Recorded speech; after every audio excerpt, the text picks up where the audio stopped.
want to introduce our speaker, Dave Cannon. He's a VP of Infinity 3, alum of Forrester, HP, and BMC, and several other places. He's now thrice published. He's working on his fourth book right now. All of his books have been around ITIL. And the great thing about Dave is he's not only just a good friend and has been a great contributor, content-wise and entertainment-wise, to the Tech Leaders group. He's a guy who could talk about grass growing or paint drying and make it not just entertaining, but compelling, So, without further ado, my good friend, Dave Cannon, and thank you for doing this. So. You're welcome. So you'll be relieved to know I'm not going to be talking about grass growing or paint drying. So it's something way more boring than that and that strategy. So here's the book, by the way, if you want to see it. Those of you who need it, you can get it from the publisher. I have the website details further in the presentation. There we go. My role on this project was I was the lead editor of this book. There were, I think, 6 authors altogether. I was the lead editor. We had another lead editor. We had another editor who was really responsible for herding the cats, but I was responsible for the content of this. And so I edited the content, but I also authored probably about 50 or 60% of the book. So the bits that you don't like were written by somebody else. The bits that you do like, let me know, and that's probably me, of course. So what we're going to cover today, I really just want to focus on what is ITIL. I know some of you have seen this part of the presentation before, but I always like to cover this again because there's just such a lot of conflicting information about what this thing is. And then I'm going to get into the book itself. I'm going to look at what's driving digital and IT strategy, and they called it DITS. Somebody told me it was named after me. I'm not sure what that means, but so they called it DITS, Digital and IT Strategy. And look at what's been driving it and why it's so important. But then I'm going to look at the actual key themes that are in the book. Questions and answers. If you have a question, please just chime in, just jump in. We may have time at the end. I don't know. This is going to be a little bit challenging to get through. I'll do my best. So if you do have questions, just chime in through the presentation. It's as this group is pretty good about doing. So feel free. So what is ITIL? ITIL is a library of books. Its original name was IT Infrastructure Library. That does not exist anymore. It was originally written because it was about managing infrastructure. And it was originally written by the UK government. And that's who it was intended for. It kind of got out of control. It was published and distributed way beyond its initial intended audience. But the question that was asked was, how do you manage technology? And then not only how do you manage that technology, but more recently, it's come to talk about how you use technology to create and deliver value. So not just about how to deliver services or how to manage the technology, but how you make sure that your organization is achieving its objectives when they use that technology. A little bit of a history of ITIL. As I said, version 1 was really all about IT operations. There's a very good reason for that, and that is just because it was written by UK government. The specific agency was the Central Computer and Telecommunications Agency. And they had already published books about project management. You may be familiar with Prince, that came out of that initiative. They had published a book about software development, which was called Structured Systems Analysis and Design Methodology, SSADM, or SADISM as it was known. And so when those had been published, and they assumed that good quality software and good quality projects would deliver value, of course, it gets to the operations teams and things fall apart. Of course, it's not the operator's fault, but it was originally written for that scenario. And so the first question that was asked by ITIL version 1 was, how does IT manage IT operations? And it used a number of sources, but primarily it was the vendor manuals. It was IBM, it was ICL if you're in UK government, it was pretty much mainframe. There was some VMS in there, but it was all those vendor manuals that told you how to manage those particular operations environments. Those were put together with and combined with people's experience. Excuse me. And that experience makes it a practice-based approach. They call it a best practice. I'm not so sure you want to use the word best, but it's a practice-based approach. It is not an academic approach. It is not a framework. It is just simply a collection of practices that have worked for a number of practitioners around the world.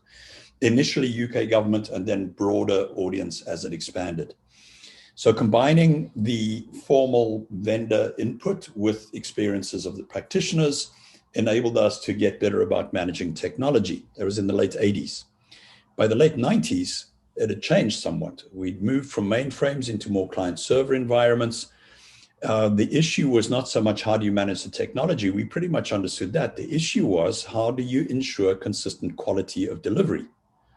So ITIL version 2 focuses, still got the same basic structure, but it now focuses more on how do you manage consistent output.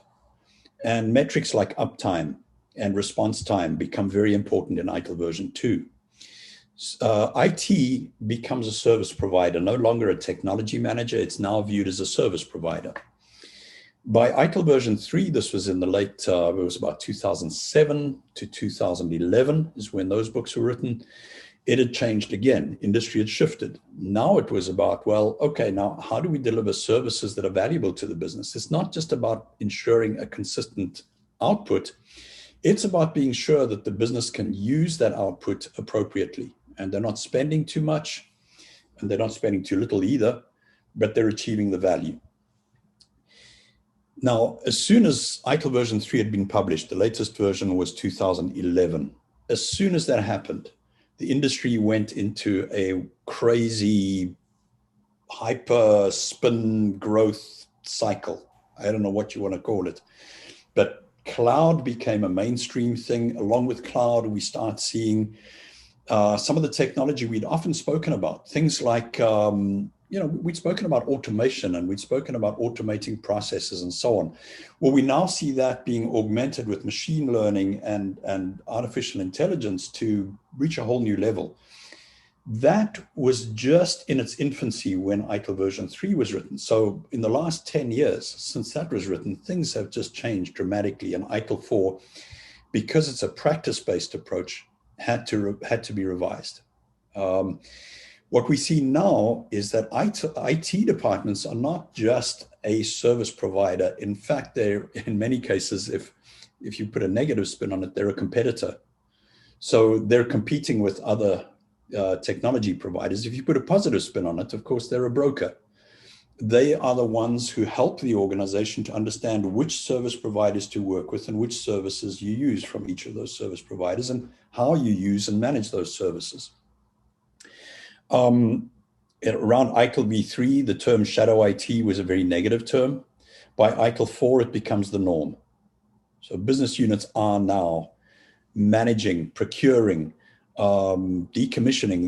They go through the whole cycle of IT and technology management. So we have to write for that environment, and it was pretty challenging. On top of which, we're not done with the change yet. So AI and ML, machine learning, are really, again, I say they were at the infancy 10 years ago. We still haven't seen what they're capable of. They're still emerging as technologies. We still don't know the full extent of how they're going to be used. So you can see an ITIL 5 coming out sometime in the next 10 years, I would imagine. However, we had to write a book that didn't just recognize the history of the IT department that was our typical reader, but we had to write a book which would enable them to deal with all of these coming changes, even if we didn't know what they were. So a bit of a challenging task, and I'll show you how we did it.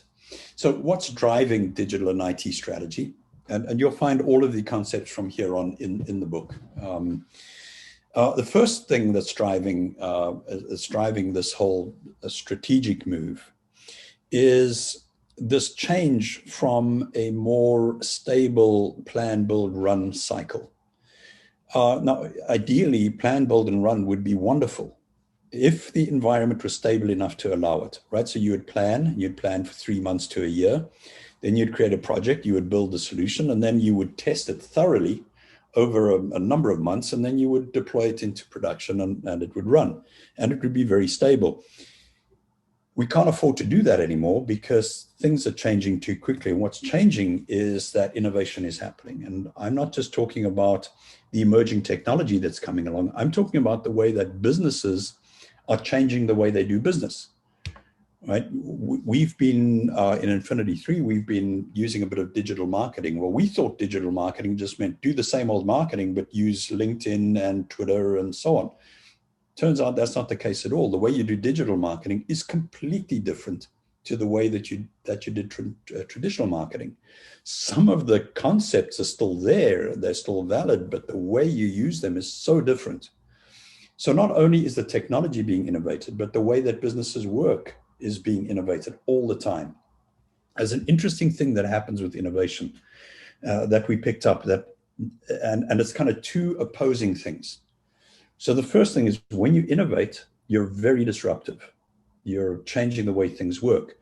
Well, people have a very short patience for that. They're prepared to put up with the discomfort of innovation because of the novelty factor for a few months.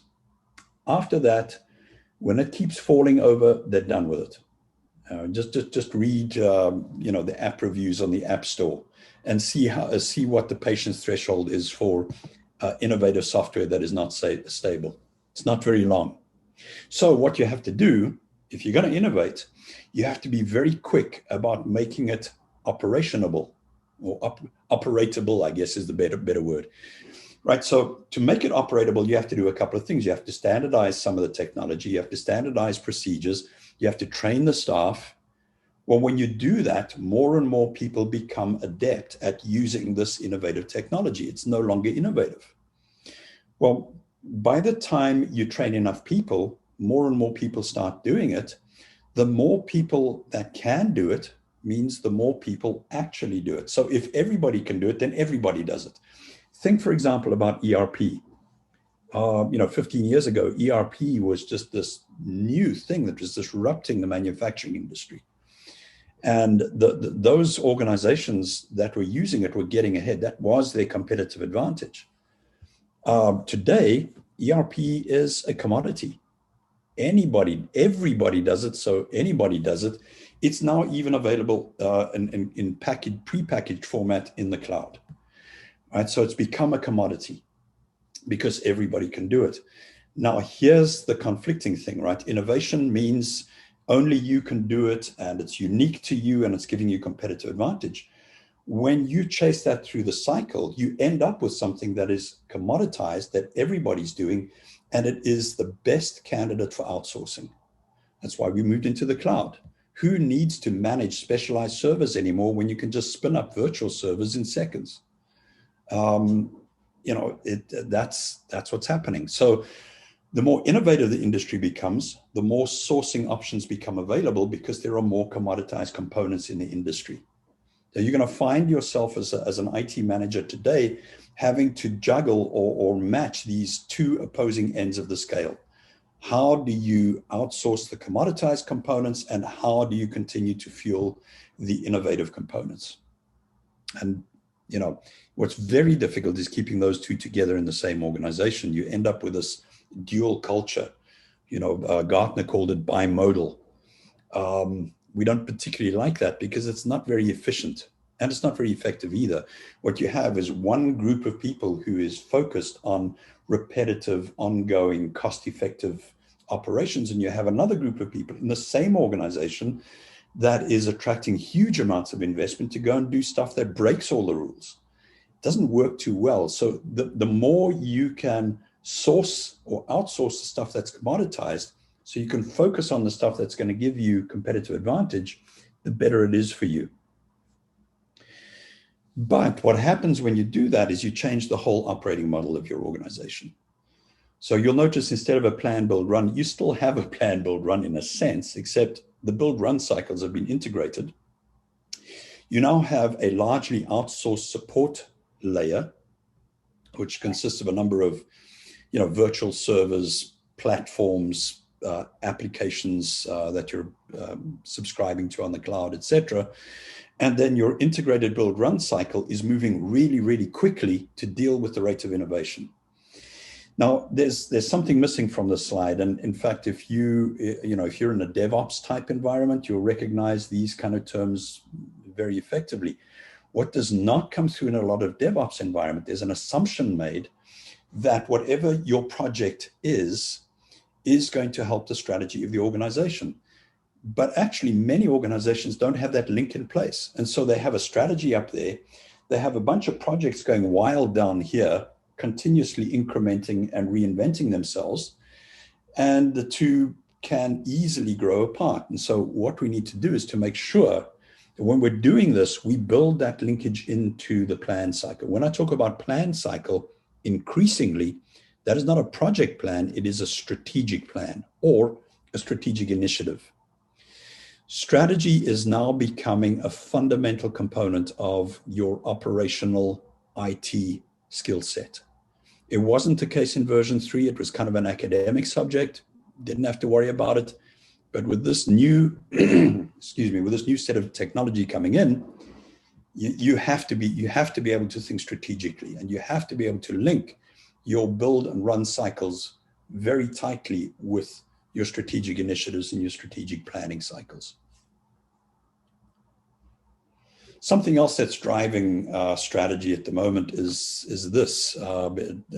It's very confusing. I'll encourage you to go and look at it because I'm not going to cover everything on this. But what this is kind of instead of a Maslow's hierarchy of needs in a pyramid, it's Maslow's hierarchy of needs in an hourglass, right? So I'm just going to mute myself for a second. Must be allergy season. Okay, so what you have here is the mode or level at which an organization operates. Most organizations operate at 1, 2, or 3, right? The startups are trying to be viable. And in fact, a lot of people went back to level 1 during COVID because they were going great. Everything was fine. And then suddenly this pandemic hits and they have to reinvent themselves. Are they still viable in this new environment? A lot of restaurant businesses went out of business because they were not able to remain viable in this context. Right? So they had to go back down to level 1 just to be able to figure out what to do. But most organizations are between 1, 2, and 3. However, what we're starting to see is more and more organizations going up the chain. And so you start seeing them, you start hearing about social responsibility programs, you start hearing about sustainability programs, and you say, well, that's very nice. How very green of them, that's wonderful.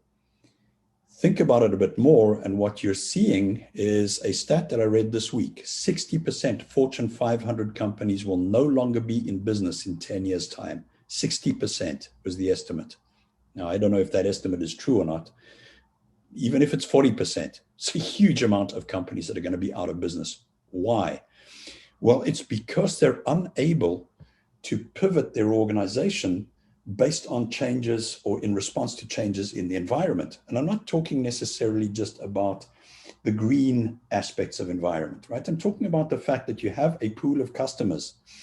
Is that pool of customers still going to demand your product in 10 years' time? Are they still going to be able to afford it? Are they still going to be living in areas where you can get it to them? And so it's asking those kind of questions. That's what sustainability and viability is about in the longer term. And that's what we see organizations focusing on. So we're starting to see this drive from just, hey, let's focus on the next quarter and whether we're going to exceed the Wall Street analysts' predictions or expectations, to, hey, forget Wall Street for a minute. Let's focus on whether we have a sustainable business in 5 years' time or in 10 years' time. And you're starting to see, not so much in the States, but certainly in Europe, you're starting to see these metrics that are coming out that are supporting these kind of strategies. You may have heard of the triple bottom line, for example. Triple bottom line is where you don't only measure the profitability of your organization, but you also measure the sustainability of your organization in terms of the other two legs of the stool, which is the society that you're operating in and the materials that you have access to, or the resources you have access to, in order to continue your business. So we're starting to see more and more of these drivers becoming important for organizations. And as they become important for organizations, you're starting to see that IT operations and information technology becomes less and less important in the big scheme of things. So if you want to maintain a job as a technology manager within an organization that is focusing on 5, 6, and 7, you're really going to have to understand the language of that organization above and beyond the technology that you're managing. So this book is partly also geared at achieving that. Here's some key themes. Let's get into the key themes. So what is digital technology? So many definitions out there, and we can debate this for the rest of the session, but we're not going to. This is the one we chose. So like it or not, that's the one we use as we go through the book. Digital technology is usually a combination, although it could be any one of 3 types of technology. It's any kind of technology that uses or that digitizes something in order to operate. So it could be information technology, which is about providing users with information. It's about data and being able to process that data and give that data to users in the form of information. It's operational technology, which are things like manufacturing control systems, pipeline control systems, et cetera. And it's communication technology, phone systems, networks, internet, etc. Pull those all together into one, and you have an ultimate expression of digital technology. And an example of that may be IoT, Internet of Things.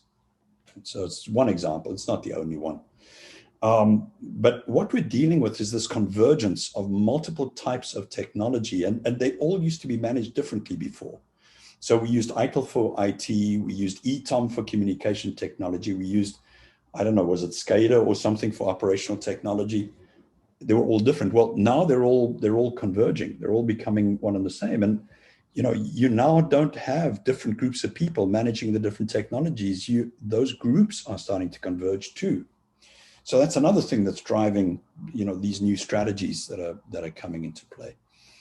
The next thing we talk about is the digital strategy. And there's just, again, been so much hype about digital strategies and so on. Well, very simply, the way we've defined it is just very straightforward. A digital strategy is any business strategy that depends on some form of digital technology. Now, again, I spoke about digital marketing earlier. Digital marketing is marketing, but it's done using social media, phones, apps on phones, and so on. It's totally dependent on digital technology, and so it works very differently. So your strategy around marketing in a digitally enabled marketing environment is very different to a marketing strategy in any other type of environment. So when we talk about a digital strategy, we're talking about any kind of strategy, but it is based on some form of digital technology. Digital technology, we used to have digital strategies and IT strategies. So even 5 years ago, you had this thing called this chief digital officer. We still have a couple of them around. What an impossible job. They were responsible for digitizing or digitalizing the whole organization, but they didn't have authority over any of it. They had to work with the person who had authority over the IT components, the IT strategy, and they had to work with the people who had authority over the business strategy or the enterprise components. And it was their job to try and bring these together. But if the IT person or the business person didn't want to work in the same way, digital strategy was out of the window. And so what you started seeing in the last 5 to 10 years is the digital strategy and the IT strategy merging together with the business or the enterprise strategy. And we're starting to see that a lot more. What is a strategy? And again, when you talk about strategy, what most people think of is that plan. It's about 500 pages long. It sits on some executive's bookshelf and nobody ever reads it. That's not what we mean by strategy at all. A strategy is, in fact, I've mentioned a few of them here, but it's a lot of stuff. It's an assessment. It's like, okay, well, we understand where we are and where we want to go. it's a positioning statement. It's about, well, we want to be, a forward-moving organization. We want to adopt the latest and greatest technology. It's a bunch of scenarios. It's, well, if we go into China, we're going to do this. If we go into India, we're going to do this. If we're going to go into Europe, we have to do that. And what would happen if there were changes to GDPR in Europe? How would that impact our European launch? It's a bunch of scenarios. It's a vision. We've all had to do those vision statements. They're awful. But anyway, it's a vision. When we say vision, what we mean is somewhere we want to be. That's it. It's not being a world-class organization in 20 years with increased revenues of 10%. No, it's, look, in this environment, this is where we want to be. Now, the thing with a vision, we don't speak in 10 years anymore. We don't have 10-year cycles anymore. I'll come to that a bit later. But when we talk about a vision now, we're talking, in fact, most people's vision right now is, how do we get through the pandemic? And there may be a longer term vision, which is, when we return to normal, this is what we want to be like. I don't know that there's many people that are looking past that right now. That's the vision. And we're talking maximum 2 years here. Visions are very different in a digital a digital strategy too. We're talking about business models. Like, so which pieces of your business are you going to automate? Which pieces are you going to outsource? What skills do you need to have in, et cetera, et cetera. Financial analysis as part of your strategy. There is a plan. In fact, more accurately, there are several plans, because a strategy is not just one thing, it's several initiatives. There's a project and product portfolio. There may even be an application portfolio. Excuse me, there's a detailed architecture. Most people make the mistake, by the way, of putting the architecture in the primary communication document that they use, what they call their strategic plan. And they give that strategy to the executives of the organization and the board of directors and so on, who don't understand it. Architecture is a very specialized component of strategy, and it really is only, viewed by people who get it, who understand it and can use it.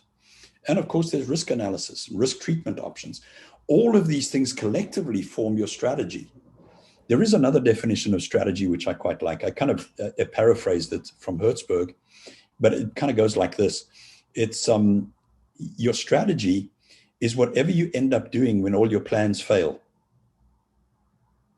right? That's your strategy. So what you want to do is you want to try and look forward and say, where do we want to be? And given all the potential failures that could potentially happen that going to impact this, how can we manage that situation? That's really, to me, what strategy is about. We spoke in this group before about digital transformation. We've had this as subject of several meetings and so on. It's this really interesting space. But what we find is that most people really underestimate what's involved in digital transformation. Most people, when they see a digital transformation, they think in terms of being able to automate one business process, or not even one business process, but one interaction in a business process. The ability to make it easier for customers to upload proof of identity, just one thing. And they call that digital transformation. No, that's not digital transformation. That is automation. You're using technology to do it. So yeah, okay. So maybe you want to call it digital automation. I don't know. That's up to you. However, if you're talking about transformation, what you're really talking about is your entire organization undergoing a fundamental shift in the way it does business.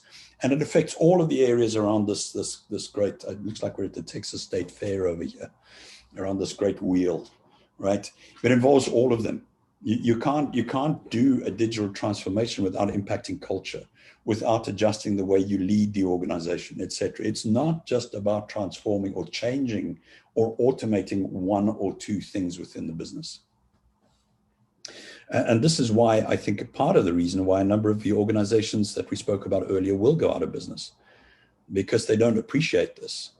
I'm ever mindful of a discussion I was involved in with Sears back in the day. Their biggest digital transformation project, I wonder if you can guess what it is. I'm not going to make you guess, but it was interesting to me. I would have thought that Sears, given the threat from Amazon at the time, would have returned to their roots and said, you know what? We started out as a catalog sales company. That's what Amazon is doing. Maybe we should figure out how to compete with them head to head on that. What was their biggest digital transformation project 5 years ago? How to put iPads in the hands of every sales clerk in every retail store that they had, and how to make sure that the Wi-Fi could support that. Well, we know where they are today. Very unfortunate. And by the way, they're not the only ones. And, easy to pick on Sears because it became so visible, but they're not the only ones going through those same errors. Just want to point this out, the scope of this. This is an ITIL concept. Basically, they talk about the service value system. And within the service value system, they have these value chains. If you're in DevOps, you might know them as value streams, or if you're in Lean, you'll call them value streams. The real value of the digital strategy is that it combines or it links value streams. Right? So when you do Lean, for example, you do this thing called value stream mapping. And what it does enables you to look at how you move from an opportunity to delivery, and you do it as efficiently and effectively as possible. But what it does not do is give you the total picture of all the value streams in the organization and how they all fit together, and whether we can optimize them by combining, separating, multiplying them. It doesn't do that. And so digital strategy enables you to take a much higher level view of the service value streams, or in this case, what ITIL calls service value chains. I'm not going to go into the other elements of that, but you'll see some very familiar terms there. You'll see governance, you'll see guiding principles. ITIL has, I think, 7 guiding principles that it uses. Things like start where you are and progress iteratively with feedback. Another one is focus on value. AFLAC has a bunch of guiding principles. They're published on their website. They're quite interesting to look at. Every medical facility has a guiding principle. It's called do no harm. Right, so they're not unique to ITIL, but they become really important. And there's one very important reason why we focus on guiding principles, and that is because governance and management are distributed in the organization. So we grew up in very hierarchical, authoritarian type structures, right? You want to get permission to do something, you had to go up 3 chains of command, and you had to get it. And command and control were very important concepts within governance within those organizations. Today, the authority to make decisions is being delegated across a broad range of organizations or departments, or even teams, cross-functional teams within an organization. They need to understand how to make those decisions. And so guiding principles become really important as a governance mechanism, because you can't rely on the old command and control type structures anymore. You have to be able to rely on achieving governance in different ways. And by the way, governance is not management. Governance is about how decisions are made. It's about making sure that the organization stays relevant and viable as it moves forward. I see there's some chats here. Yeah, okay. No questions, good. I'll move on. The book itself is structured using the continual improvement model. It looks like this, very simply. This is interesting that we use the continual improvement module, because strategy is not necessarily about improvement. Sometimes it's about doing something completely different, or changing the way you do things. It's not about improving the existing status. However, what we found is that the steps you go through when you do strategy are the same steps, and you adjust the outputs and you adjust the scope, but they're very, very similar in the way that they work. And so we use that as a way of defining how strategy operates, or how it gets done within organizations. Something else that we focused on was digital disruption, and we had to give it some structure, because this digital disruption thing, uncontrolled, becomes a force for evil. You've heard it. We want to be the next Uber. We want to be the next Amazon. Really? They're number one, they're they're very different to most of us. They have a different culture. They have a different market. They have different products. They have different. What do you mean when you say you want to be the next Amazon? You've got to be very specific about that. And so we broke it down. We said, okay, this is what we mean. Some people operate at an ecosystem level. We called it ecosystem. I don't know what else you want to call it. You could call it economy. But, some people disrupt the entire world in the way things work. So yes, Amazon did that. Uber did that. Airbnb did that. Right? The emerging of this gig economy was the result that changed the way everything worked. And when we say everything, I mean everything. I'm not just talking about the way business worked, right? Just, what about, how does dating work these days, right? It's got nothing to do with business, and yet it's been fundamentally changed by apps, right? And so we find that not only are businesses changed, but that the rules of society are changed by these disruptive technologies. And that's what's happening there. Most people don't want to disrupt at that level. Most people really only want to disrupt at an industry or market level. Industry meaning I'm in the manufacturing business. I'm going to come up with an innovation that is going to disrupt manufacturing. I'm not interested in shipping. I'm not interested in mining. I'm not interested in retail. I just want to become more competitive as a manufacturer. Other people will say, yeah, I actually want to disrupt across a broad base, but only within, let's say, the US. I'm only interested in the US market because GDPR in Europe is too restrictive. It's not going to allow me to use this innovation and to be disruptive with it in Europe. So I'm going to focus on North America. Example of a company that did that is Sephora. Right? They focused entirely on these magnificent omni-channel strategies. But because they depended on the brick and mortar stores to support that strategy, they focused all their attention on one market. Now, they may expand that to other markets, I don't know, but that's an example of disrupting a market. Most of us, though, probably 80 to 90% of us fall into this last category, which is we're just trying to play catch up. Right? Industry's been disrupted. Emerging technology is here. We have to change or we're going to fail. That's where we are. That's where you disrupt your own organization. You're not interested in disrupting the industry.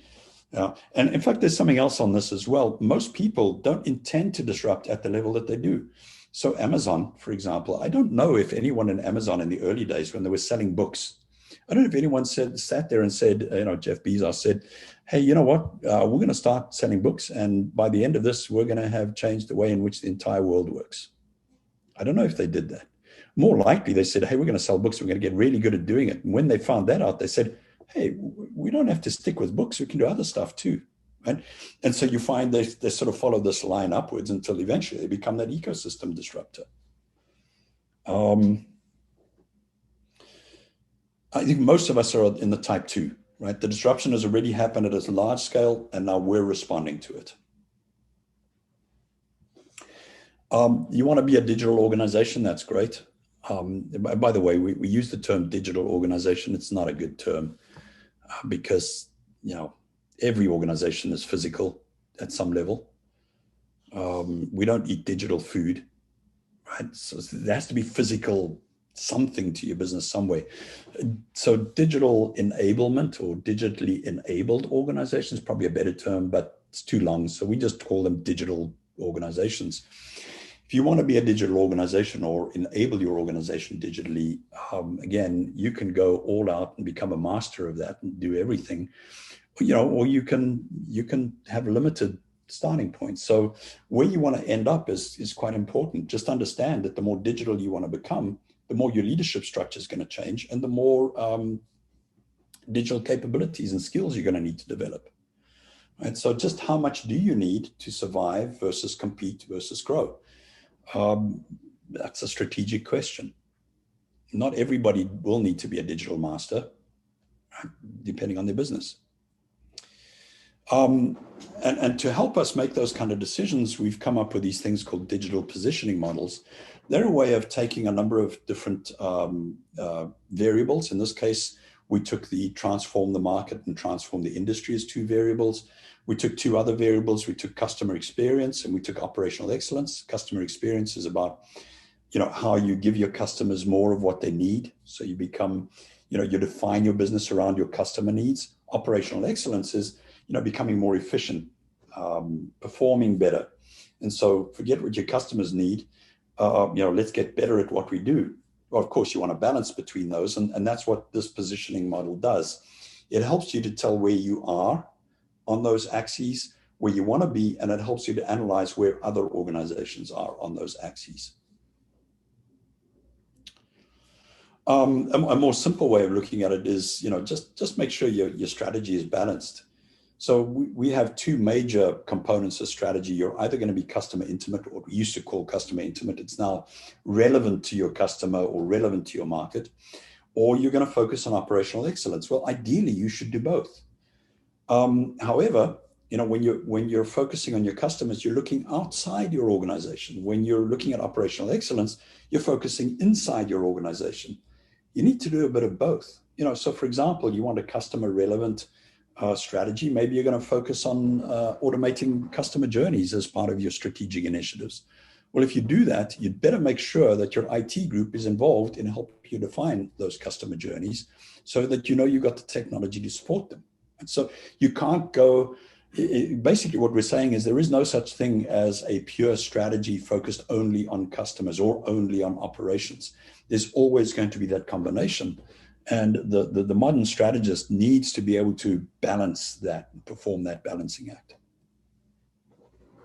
I mentioned this diagram a bit earlier, and basically what I'm saying is, we moved from the stable strategy, which is in the front part of this, the deep purple cycles. And that's an annual strategy. That's what we're used to. That's what we grew up with, annual budgeting cycles. We still sometimes talk about annual budgeting cycles, but in reality, they don't exist anymore. Excuse me. So many adjustments have to be made to the budget and the plans that you have to keep, we have to move towards a more dynamic planning and a more dynamic budgeting cycle. And that's what's happening in the middle here. What you see in the middle is that your cycles have shrunk to, 6 months, maybe even 3 months in some cases. Look what happens to the strategic initiatives. When you have a very stable environment, there are a few that take a long time, and they're probably bigger in scope too. But when you're in a very volatile environment, your planning cycles speed up, but the number of initiatives and the size of those initiatives also changes. You get more initiatives, they get smaller, and they're more incremental. And that's what's happening. Now, this is not happening because somebody said DevOps is a great way to go. It's the reverse, right? The market sped up to such an extent that the best way to do this is using a more agile way of management, not limited to IT and DevOps, but in the entire enterprise needs to be more agile. And again, I've got to be careful. That's agile with a small a, not necessarily the framework, the agile framework. So, there's still a typo in the slide. I thought I fixed that. It's key results, by the way. One thing that is very important in the cycle is making sure that you're linking everything together. I mentioned that a bit earlier on. Where you have multiple cycles happening like this and hundreds of initiatives in the organization, very easy for some of them to get off track. So metrics become really important. Governance becomes very important, not as a control mechanism, but as a way of coordinating. And one way to do that is through this OKRs, objectives and key results technique. It's a little bit more on the next slide, I think. Yeah. So basically, you've got your purpose and vision at the top. Purpose describes what you're in the business of doing. So, AT&T may say we're a cell phone company. Of course, they're more than that now. They're a communications company. Their vision is, we want to get a cell phone in everybody's hands by the end of whatever. I don't know. How do they achieve that? Well, there's a number of initiatives that get put in place, and each of those initiatives has a measurable outcome. And that measurable outcome and the initiative is referred to as the OKR, the outcome and key result. It's a way of aligning individual initiatives and teams with the strategy of the organization, because that can, of course, be devolved all the way down through the organization. Something else we cover in this book is the discussion of how viable an organization is when everything around you is changing. What the US military called VUCA, volatile, uncertain, complex, and ambiguous environments. It turns out that for every one of those characteristics of a market, there is a different strategy for how you deal with that. So when it's volatile, in other words, you've got nothing today and you've got, 1,000% increase on yesterday, tomorrow, you're going to have to invest in extra resources and probably kind of contract resources because they need to be dynamic. If you're in an uncertain environment, well, then you need to start getting more certainty about it. So improve your knowledge management capabilities as an organization. Figure out how you can get better quality information. So each of these has, and we discuss this in quite a bit of detail in the book, is how you formulate a strategy to deal with each of the components of VUCA environments. One that I like, my personal favorite, is the last one there for ambiguity, is experiment. We'll cover experimentation in a little bit, but it turns out that digital organizations or digitally enabled organizations need to be extremely quick on their feet. And the best way to do that is to enable people to experiment, try new things, fail, get things wrong, and then move forward. Of course, it's got to be in a fairly controlled way, but nonetheless, you don't move forward in an ambiguous environment without doing A/B tests. So, okay, you've been through all of this, you now know where you want to go. What are some of the approaches that other companies have used? And these are just examples. They're not meant as a catalog of only, these are the only things you can do. These are examples of how other companies have applied digital strategy. For customer and market relevance, we use things like customer journeys. We use omni-channel. Omni-channel is where your experience is the same in-store versus online versus on your phone, your laptop, your tablet. Context sensitive means you understand where your customer is and you can give them the help they need tailored to that particular environment. Operational excellence is about making your organization more efficient, more effective. So there we talk about automating, modernizing technology, your workforce strategy, your supplier strategy. There are strategy approaches for evolutionary organizations versus transformational organizations. Some want their organization to evolve over time organically. Others want to change everything dramatically. So there are some approaches there. Those who want to focus more on sustainability and social responsibility, there are some approaches, and we cover these in a bit of detail in the book. Another thing we explore in a lot of detail is the portfolio. In previous versions of ITIL, a portfolio was a portfolio of IT things, and there could be applications, infrastructure, and services. Turns out in a digital organization, that's not as important. What is important is capabilities. So what do you need to be able to do so that you can achieve whatever strategy there is? And that's a combination of all kinds of portfolios. And so what this does is it enables you to have a way of organizing the portfolios so that you can make really good decisions. So, the portfolio on the right will tell you what the objectives are for the portfolio just ahead of it. And that will inform what the enablers and limits are, right? So there's these cycles that keep changing. And every time your customer demographic changes, you have to go back and say, well, what does that enable us to do? What does it limit us? Do we have to set new objectives? And you go through these multiple cycles. And in that way, you're able to develop and evolve your capabilities throughout the organization. I mentioned experimentation. Closely aligned with that is innovation. And this is Geoffrey Moore, who was around before we started talking about digital technology, but very much one of the pioneers of thinking around how we adopt technology. And basically what we're talking about here is the further you are to the left of this curve, in other words, the more early to market you are with something, the more you have to rely on innovation. So you have to, if you want to be a digital organization and you want to enable your organization digitally, you have to depend on innovation. adopting well understood, tried and tested approaches is not going to cut it if you want to be competitive in a digital market. You really have to rely on innovative technologies. Another way of looking at it is this.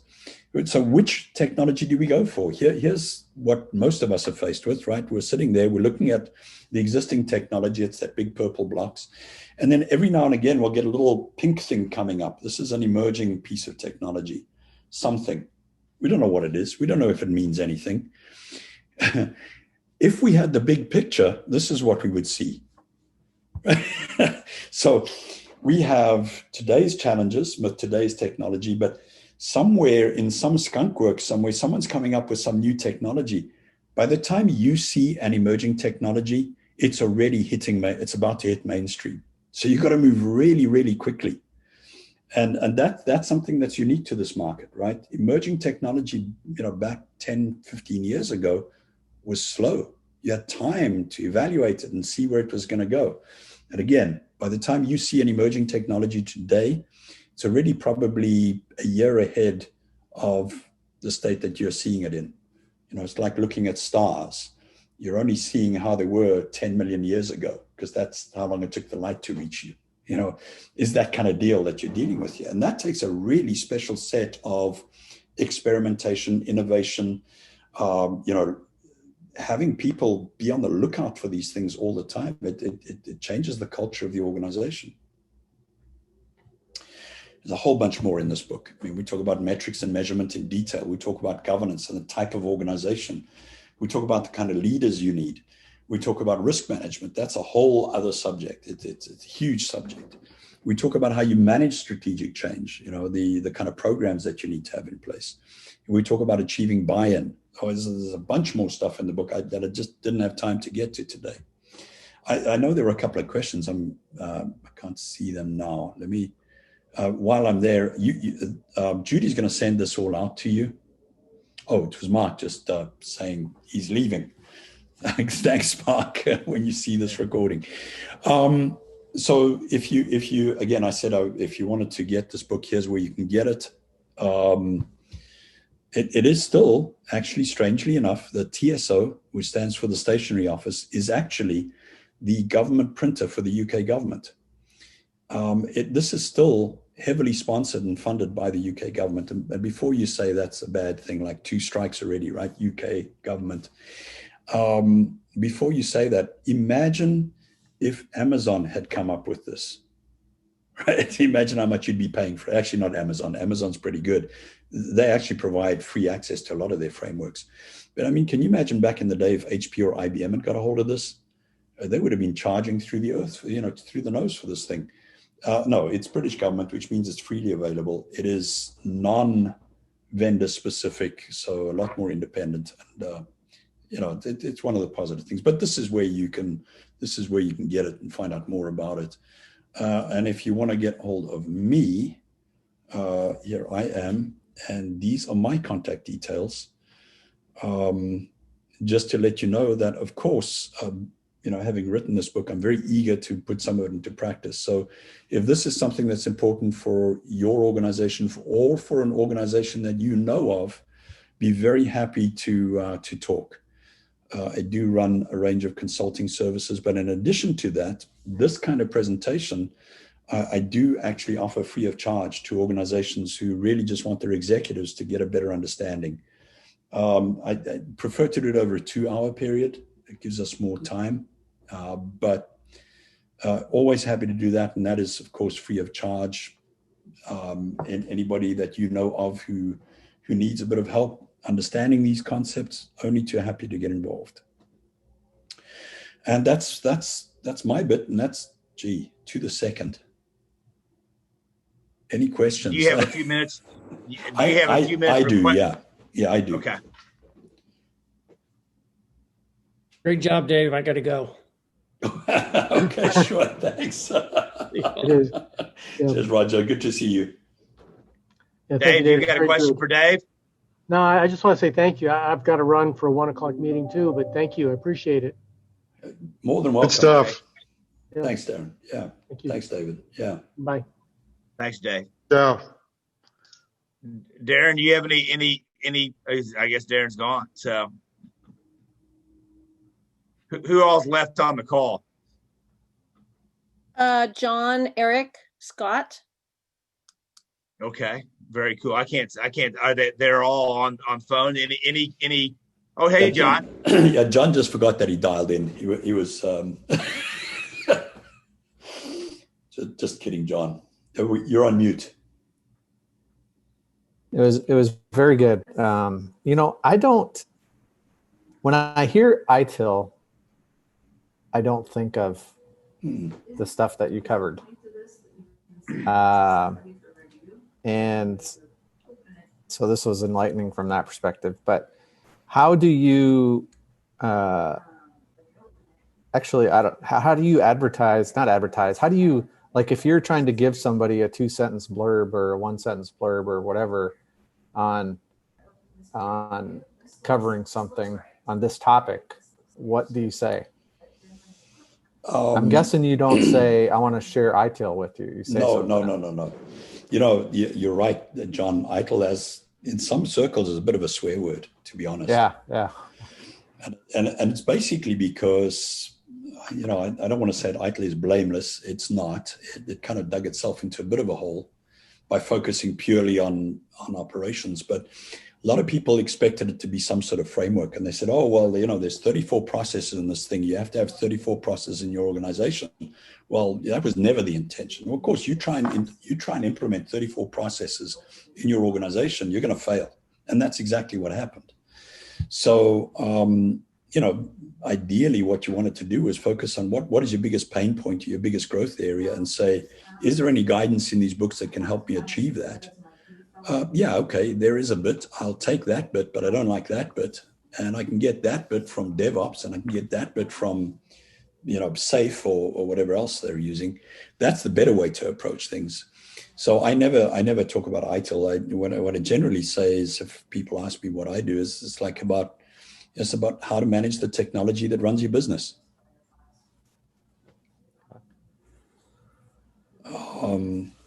You know, and again. Sorry, Rob. I think, great presentation, but also think, hey, I'm just sitting here taking, you know, as Mr. Headhunter Village Vicar here, I'm taking notes of, I mean, just so many things that are beyond just IT processes, just more in general. Hey, how do you build an organization and mitigate risk and communicate and, you know. Yeah, well, I mean, and that's because, you know, back in the day, IT did what it was told. It didn't get involved in changing the organization, or, you know, at least not officially. But of course, when you start using information technology, I mean, just remember, I don't know if any of you remember when we first started using email, and we dragged users kicking and screaming into that era, you know, and we still have some of them printing out their emails so they got the paper record. You know, we did actually change the organization. But the problem is we didn't own that. Well, you know, that's what the business needed. That's on them. That's not on us. And I think what's happened now is that IT groups have realized, you know, they're part of this. You know, they either sink or swim. If the business sinks or swim, there's no them and us anymore. It's like we're in this together. We're going to have to figure out how to be better business people. And what's already happened is business people have already started figuring out how to become better technology people. So somewhere what's happening in ITIL is it's kind of meeting in the middle there. It's like it's helping the IT people become better business thinkers, and it's helping business people become better technology thinkers. It's still a bit more weighted on the IT side, but I mean, that's the way the industry is evolving. Who's the person that brings you in to a company typically? Is it a strategy person, a product manager, a business operations person, a tech person? It's more a tech person, and it's more on the operations side. And because of the history of ITIL. Yeah. And so generally it tends to be somebody that's, you know, they're at war with their development teams. The changes are not being tested properly, or their bureaucratic change management processes can't keep up with the volume of change that has to come through, and that kind of stuff. We're still dealing, I would say, 90% organizations, we're still dealing with those operational issues. We're still trying to get our blocking and tackling together. Now and again, I'll get called in, and it's also a mistake. I get called in by an architect. And I say it's a mistake because the architect has no authority. So what they're doing is they're saying, I get it. I'm passionate about this stuff. I want to see this working, but I'm an architect. All I can do is run workshops and recommend things and get involved in projects and tell people what to do. But if they listen or not, that's up to them. So how do I get more traction? And that's something I have to deal with too. That's incredibly difficult because you then have to go and change the mindset of a bunch of people who think that it's the architect's job to do strategy, and it's not. You know, one of the things we learned is there's another book in this actually that's the fifth book that we're busy writing, which is the principles of strategy. And one of the fundamental principles of strategy is you cannot define a strategy for something that you are not responsible for. So how come like the last 30 minutes of what you covered was more business strategy transformation? Why do IT people, that sounds like a strategy person from a business. Yeah, they because IT people have to step up into that role. Increasingly, they have to be, not that they have to become the business strategist, but they are going to be on that team. They have to be. And if they're not on the team, somebody, what's going to happen, there's another little saying we developed. Future of an IT manager is business, basement, or cloud. So one of those three. Your primary role is going to be in the business. It's going to be on those teams that are making business decisions, that are automating business processes. The secondary role is in the basement. It's like managing those back office systems, HR systems, finance systems. Yeah. And as those get moved into the cloud, you're going to be outsourced along with them. So you're either business, basement, or cloud. It's one of those three places. The decision you make about what you want to focus on is going to determine where you end up. What we're hoping is that more and more IT people are going to find themselves embedded in the business as part of business operation teams, business management teams, business strategy teams. And there's still always going to be the need for those techies, but you're not going to see, they're going to be in the basement somewhere. They're going to be eating pizza. And yep.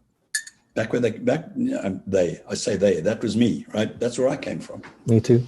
Yeah, so I enjoyed it. I'd do it again. It was great, and this, that's never going to go away. You're always going to need those people, and this is the fun thing. People say, "Yeah, we don't need these operational management processes anymore because we're going into the cloud."